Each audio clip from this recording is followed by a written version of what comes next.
Hello guys, this is me Ali और इस channel पे मैं वीडियोस बनाता हूँ सेल्फ इम्प्रूवमेंट और रिलेशनशिप एडवाइस के बारे में। आज की मेरी वीडियो का टॉपिक है how to do no contact perfectly.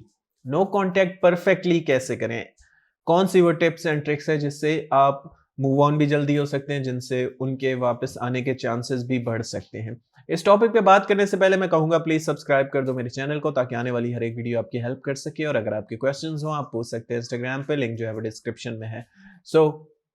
क्या ऐसी टिप्स हैं जिनसे आप अपने चांसेस को मैक्सिमाइज कर सकते हैं, उनके वापस आने के चांसेस को बेटर कर सकते हैं? बिकॉज हर कोई यही चाहता है। ऑफ कोर्स आप वीडियोस इसलिए देखते हैं ताकि आप चाहते हैं कि वो वापस आ जाए, आपको दोबारा अच्छा फील हो, आप दोनों दोबारा प्यार में हो, यू मिस देम। लेकिन मैं आपको ये बताना चाहता हूँ कि वो भी आपको मिस करते हैं। लेकिन उनकी कुछ ऐसी चीज़ें हैं जिनको आप मैक्सिमाइज़ कर सकते हैं, इस प्रोसेस को फ़ास्ट कर सकते हैं। सबसे पहली चीज़ जो मैं आपको बताना चाहूँगा, tip number 1 is to show less emotion. Yes, आपको लेस इमोशन शो करने हैं उस टाइम पे जिस टाइम पे वो आपको छोड़ के जा रहे हों। जिस टाइम पे वो आपको छोड़ के जा रहे हैं, अगर आप उनके पाँव में गिरेंगे, अगर आप उनसे ये कहेंगे कि मैं तुम्हारे बगैर नहीं रह सकता, या प्लीज़ मुझे छोड़ के मत जाओ, या जितने ज़्यादा इमोशंस शो करेंगे या जितनी ज़्यादा नेगेटिविटी शो करेंगे, लड़ाई करेंगे, झगड़ा करेंगे, उनके चांसेस कम होंगे वापस आने के। बिकॉज़ जितना वो आपसे दूर जाएँगे, जब वो पीछे मुड़ के देखेंगे तो उन्हें वही लड़ाई झगड़ा, वही बेकार सी चीज़ें याद आएँगी। सो कहने का मकसद ये है कि ऐसी सिचुएशन में उनको फ़ौरन से जाने दें।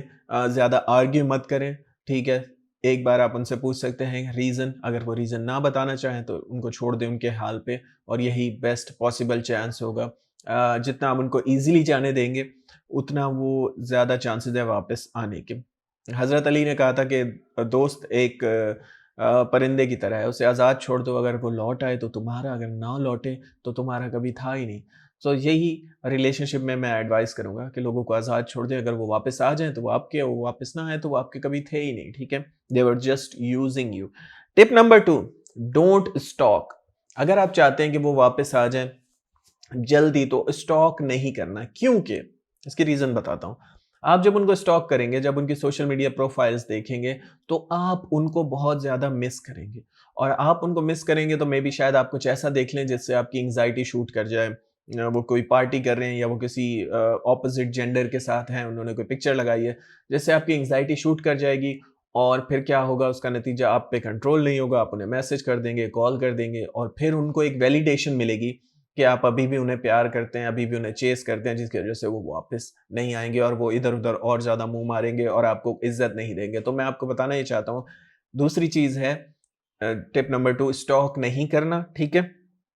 और जब स्टॉक आप करते हैं तो आप मूव ऑन भी नहीं हो पाते बहुत टाइम तक। मैंने ऐसे भी केसेस देखे हैं जिसमें लड़के-लड़कियाँ 2-2 साल तक मूव ऑन नहीं कर पा रहे, वो अभी तक उनको स्टॉक करते हैं डेली बेसिस पे, उनके कमेंट चेक करते हैं, उनके लाइक्स चेक करते हैं, उनके स्टेटस, स्टोरीज सब देखते हैं, जिसकी वजह से आपके ज़हन में वो इंसान अभी भी है, और वो इंसान बहुत अय्याशी कर रहा है, लेकिन आपके ज़हन में अभी भी है, और आप मूव ऑन नहीं कर पा रहे, आप किसी और से दिल नहीं लगा पा रहे, आप लाइफ को एन्जॉय नहीं कर पा रहे हैं, आप जेलस भी हो रहे हैं, आप सैड भी फील कर रहे हैं, आप मिस भी कर रहे हैं उन्हें।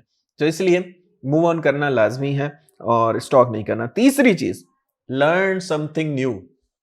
अगर आप चाहते हैं कि वो जल्दी वापस आ जाएँ, तो आपको कुछ नया सीखना होगा। अब इसके पीछे रीज़न क्या हो सकती है कि उनका ताल्लुक मेरा कुछ नया सीखने से कैसे हो सकता है?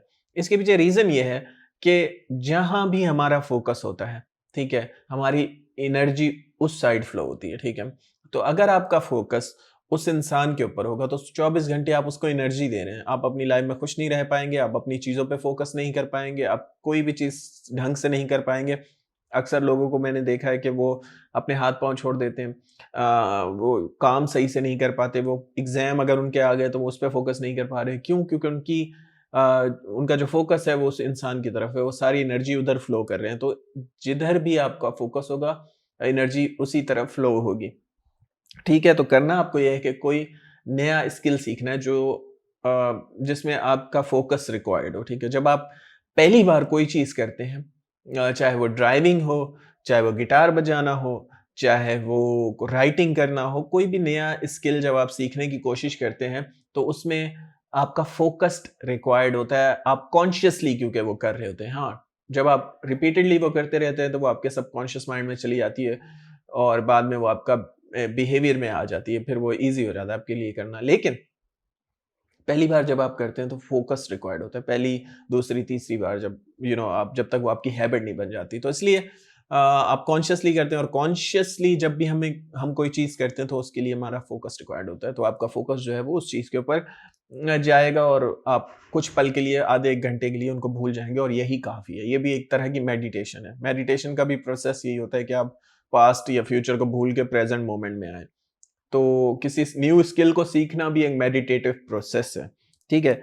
चौथी चीज़, सेट डेली गोल्स, ठीक है?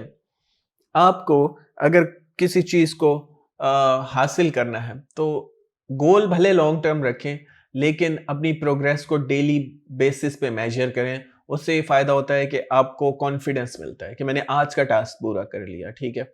आप लॉन्ग टर्म में 6 महीने में बॉडी बनानी है, तो ऐसा मत देखें कि 6 महीने में मेरा कितना वेट कम हुआ या कितने मेरे मसल बने। ऐसे आपके अंदर उतनी होप या खुशी नहीं आएगी।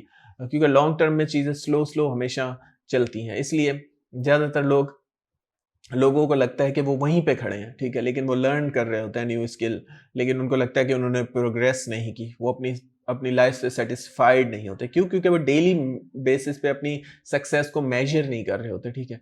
तो मैं आपको रिकमेंड करूँगा डेली बेसिस पे अपने स्किल्स को सक्सेस को मेज़र करें कि मैंने आज ये न्यू चीज़ सीखी, आज मैंने 10 पेज राइटिंग की या आज मैंने गिटार के न्यू कॉर्ड्स सीखे या मैंने कोई नया स्किल सीखा, ग्राफिक डिज़ाइनिंग, ई-कॉमर्स, कुछ भी, जो भी है डेली बेसिस पे, ठीक उसको मेज़र करें। जब आपका दिन पूरा हो जाएगा तो आपको अपने बारे में अच्छा फ़ील होगा कि आज मैंने कुछ नया सीखा या आज मैंने ज़्यादा प्रैक्टिस की, ठीक है? आखिरी चीज़, प्रैक्टिस सेल्फ लव। अगर आप चाहते हैं वो जल्दी वापस आ जाए तो अपने आप से प्यार करना सीखें। अब अपने आप से प्यार करना क्या है? अपने आप से प्यार करना है अपनी कदर करना। ज़्यादातर लोग ऐसी सोशल मीडिया पे मैं वीडियोज़ भी देखता हूँ जिसमें कोई लड़की छोड़ के चली गई और लड़के ने खुद को बर्बाद कर लिया नशों में लग के या अपना केयर करना छोड़ दी, लुक्स का केयर करना छोड़ दी, बॉडी की केयर करना छोड़ दी, जिसकी वजह से वो इंसान कभी भी वापस नहीं आता। क्योंकि इंसान की फितरत है, वो डाउनग्रेड कभी नहीं होना चाहता, वो हमेशा अपग्रेड होना चाहता है, ठीक है? ये इंसान की नेचर में। तो जब कोई आपको छोड़ के जाएगा और उसके बाद आप खुद को डाउनग्रेड कर लेंगे, लुक्स भी बेकार कर लेंगे, बाल भी नहीं बनाएँगे, ख़्याल भी नहीं रखेंगे, तो वो आपके पास क्यों वापस आएँगे? वो दोबारा नीचे नहीं आना चाहते, वो किसी ऊपर लेवल के लोग के पास जाना चाहते हैं। तो आपको शो करना है कि आप अब ऊपर लेवल के लोग बन चुके हैं। वो कैसे आप शो करेंगे? आप अपने ऊपर वर्क करेंगे, काम करेंगे, बेटर बनाएँगे, लुक्स को बेटर बनाएँगे, अट्रैक्ट करेंगे उनको। तो इसलिए ये 5 चीज़ें दोबारा रिपीट कर दूँ, बहुत इम्पोर्टेंट है अगर आप उनको जल्दी वापस लाना चाहते हो। तो पहली चीज़, जाते वक़्त उनको इमोशन शो नहीं करने, कोई लड़ाई नहीं करनी, कोई कुछ नहीं करना, ओके बोलना है और बैठ जाना है सुकून से। दूसरी चीज़, उनको स्टॉक नहीं करना, वो जहाँ भी जाएँ आपका अब कोई उनसे मतलब नहीं है, आपको डिटेक्टिव नहीं बनना। तीसरी चीज़, कुछ नया सीखें, ठीक है? ताकि आपका जो फ़ोकस है वो दूसरी तरफ शिफ्ट हो। चौथी चीज़, सेट डेली गोल्स बनाएँ और उनके ऊपर वर्क करें और आखिरी चीज़, प्रैक्टिस करें सेल्फ लव को, खुद से प्यार करें, अपना ख़्याल रखें, लुक्स का, अपनी हेल्थ का, अपनी स्पिरिचुअलिटी का, अपने आप का, ठीक है? So these are the 5 things that you have to do. Thanks for watching guys. You have a good day.